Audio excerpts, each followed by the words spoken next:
कुछ ही दिन पहले काशी में जिस स्पोक एयरपोर्ट मॉडल का शुभारंभ हुआ, आज वही मॉडल पंजाब के अमृतसर तक पहुंच गया है। इससे अमृतसर से 25 से ज्यादा इंटरनेशनल डेस्टिनेशन जुड़ जाएंगे। मैं इस उपलब्धि के लिए आंध्र की इस धरती से पंजाब के लोगों को भी बधाई देता हूं।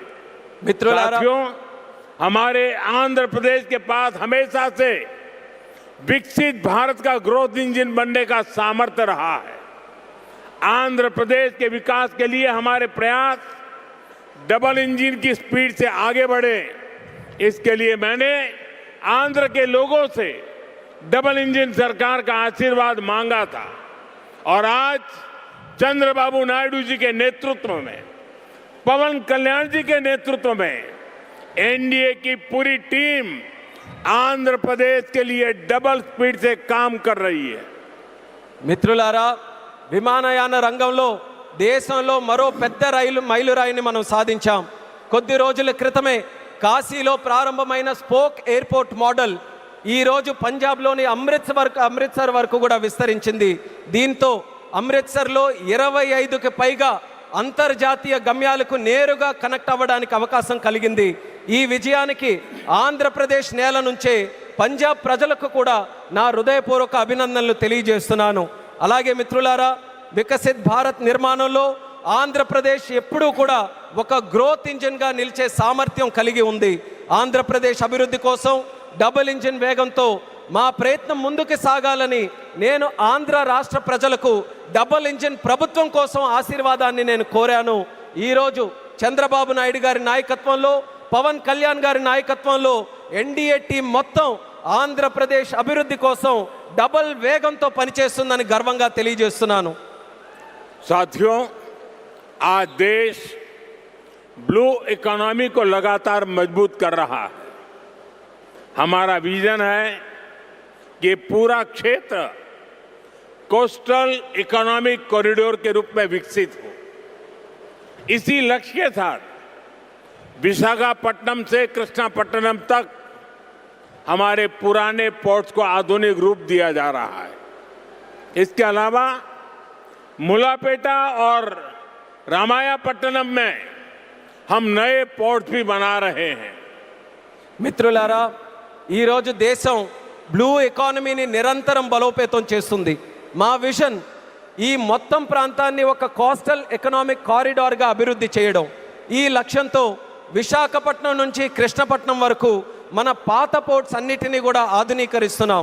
అదే సమయంలో మూలపేట మరియు రామయ్యపట్నంలో కొత్త పోర్ట్స్ని కూడా మనం నిర్మించబోతున్నాం. साथियों, पोर्ट डेवलपमेंट के साथ साथ पूरे आंध्र में हाईवे और एक्सप्रेसवे का नेटवर्क तैयार हो रहा है। विशाखापट्टनम रायपुर एक्सप्रेसवे जैसे प्रोजेक्ट इस पूरे क्षेत्र को रफ्तार दे रहे हैं. మిత్రులారా, పోర్టుల అభివృద్ధితో పాటు ఆంధ్రప్రదేశ్ మొత్తం హైవేస్, ఎక్స్ప్రెస్వేస్ నెట్వర్క్ని విస్తృతంగా పెంచుకుంటూ పోతుంది. విశాఖపట్నం రాయ్పూర్ ఎక్స్ప్రెస్వే వంటి ప్రాజెక్టులు ఈ ప్రాంతానికి సరికొత్త వేగాన్ని అందిస్తున్నాయి.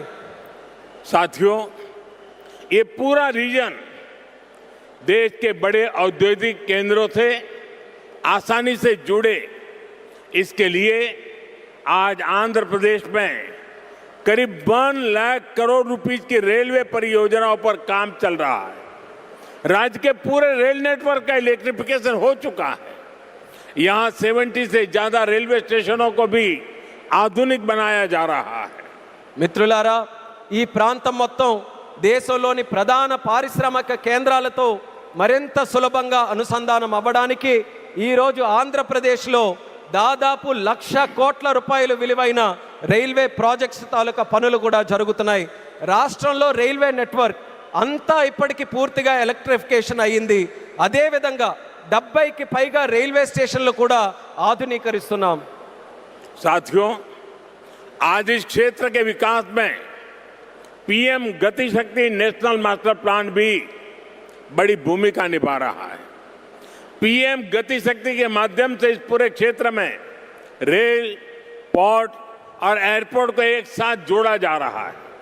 जब यहाँ ये आधुनिक लॉजिस्टिक नेटवर्क तैयार हो जाएगा तो उद्योगों को बेहतर कनेक्टिविटी मिलेगी, किसानों को फायदा होगा और ईज ऑफ डूइंग बिजनेस भी बढ़ेगा। మిత్రులారా, ఈ ప్రాంత అభివృద్ధితో పిఎం గతి శక్తి నేషనల్ మాస్టర్ ప్లాన్ కూడా కీలక పాత్ర పోషిస్తుంది.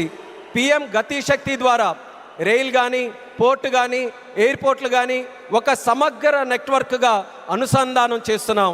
ఈ ఆధునిక లాజిస్టిక్స్ నెట్వర్క్ పూర్తయిన తర్వాత పరిశ్రమలకు మరింత మెరుగైన కనెక్టివిటీ లభిస్తుంది, రైతులకి ప్రయోజనం చేకూరుతుంది, అలాగే ఈజ్ ఆఫ్ డూయింగ్ బిజినెస్కి కూడా మరింత పెరుగుతుంది. साथियों, आंध्र प्रदेश हमेशा भविष्य की सोच रखने वाला प्रदेश रहा है। सॉफ्टवेयर, आईटी और टेक सेक्टर में आंध्र के युवाओं ने पूरी दुनिया में अपना डंका बजाया है और इसलिए सरकार यहां के टैलेंट को आंध्र प्रदेश की डेवलपमेंट पावर से जोड़ना चाहती है. మిత్రులారా, ఆంధ్రప్రదేశ్ ఎప్పటి నుంచో భవిష్యత్తును దృష్టిలో పెట్టుకొని ముందుకు సాగే రాష్ట్రం. సాఫ్ట్వేర్ కానీ, ఐటీ కానీ, టెక్ రంగాల్లో కానీ ఆంధ్రప్రదేశ్ యువత ప్రపంచవ్యాప్తంగా తన ప్రతిభను చాటుకున్నారు. అందుకే ఇక్కడ యువత తాలూకా ప్రతిభను ఆంధ్రప్రదేశ్ తాలూకా అభివృద్ధి శక్తితో అనుసంధానం చేయాలని ప్రభుత్వం కోరుకుంటుంది.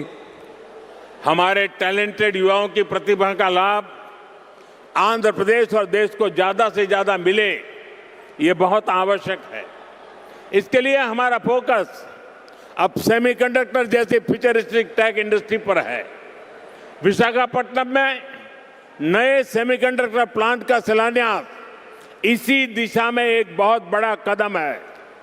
మన ప్రతిభావంతులైన యువత సామర్థ్యం ఆంధ్రప్రదేశ్కే కాకుండా దేశానికి మరింత ఉపయోగపడాలి. అందుకే ఇప్పుడు మా దృష్టి సెమీకండక్టర్ వంటి ఫ్యూచరిస్టిక్ టెక్ ఇండస్ట్రీస్ పై ఉంది. విశాఖపట్నంలో కొత్త సెమీకండక్టర్ ప్లాంట్ తాలూకా శంకుస్థాపన ఆ దిశగా ఒక గొప్ప అడుగుగా నేను భావిస్తున్నాను. चंद्रबाबू के नेतृत्व में हमारा आंध्र अब सॉफ्टवेयर के साथ साथ मैन्युफैक्चरिंग का भी हब बनेगा. इससे आंध्र में फ्यूचरिस्टिक जॉब्स तैयार होगी, टेक इंडस्ट्रीज के लिए नया वातावरण तैयार होगा. చంద్రబాబు నాయుడు గారి నేతృత్వంలో ఇకపై మన ఆంధ్రప్రదేశ్ సాఫ్ట్వేర్ హబ్ మాత్రమే కాదు, మ్యానుఫ్యాక్చరింగ్ హబ్గా కూడా ఎదగబోతుంది. దీంతో ఆంధ్రప్రదేశ్లో ఫ్యూచరిస్టిక్ జాబ్స్ సృష్టించబడతాయి. టెక్ ఇండస్ట్రీస్కు అనుకూలమైన ఒక కొత్త ఈకో సిస్టమ్ కూడా ఇక్కడ ఏర్పడుతుంది. साथियों, वर्ल्ड इकोनॉमी में कहीं पे किसी भी ग्रोथ सेंटर का निर्माण सिर्फ एक फैक्ट्री से नहीं हो सकता. उसके लिए एक पूरे इकोसिस्टम की जरूरत होती है. आज आंध्र प्रदेश में हम ग्रोथ का वही इकोसिस्टम तैयार कर रहे हैं. चंद्रबाबू नायडू जी व्यक्तिगत स्तर पर दिन रात मेहनत करते हैं. इसी का परिणाम है आज दुनिया की कई बड़ी बड़ी कंपनियां यहां निवेश करने के लिए आना चाहती हैं. మిత్రులారా, ప్రపంచ ఆర్థిక వ్యవస్థలో ఏ గ్రోత్ సెంటర్ అయినా ఒక్క ఫ్యాక్టరీతో నిర్మించబడదు. దానికోసం ఒక పూర్తి ఈకో సిస్టమ్ని మనం ఏర్పాటు చేయాలి. ఈరోజు ఆంధ్రప్రదేశ్లో మనం అలాంటి గ్రోత్ ఈకో సిస్టమ్నే నిర్మించబోతున్నాం. మన ముఖ్యమంత్రి చంద్రబాబు నాయుడు గారు వ్యక్తిగతంగా రాత్రి పగలు రాష్ట్రం కోసం కష్టపడుతున్నారు. దాని ఫలితంగానే ఈరోజు ప్రపంచంలో ఉన్నటువంటి ప్రముఖ కంపెనీలు ఇక్కడ పెట్టుబడులు పెట్టడానికి ఎంతో ఆసక్తి చూపిస్తున్నాయి. साथियों, यहां सेमीकंडक्टर के साथ साथ एआई इंफ्रा और डेटा सेंटर पर भी काम हो रहा है.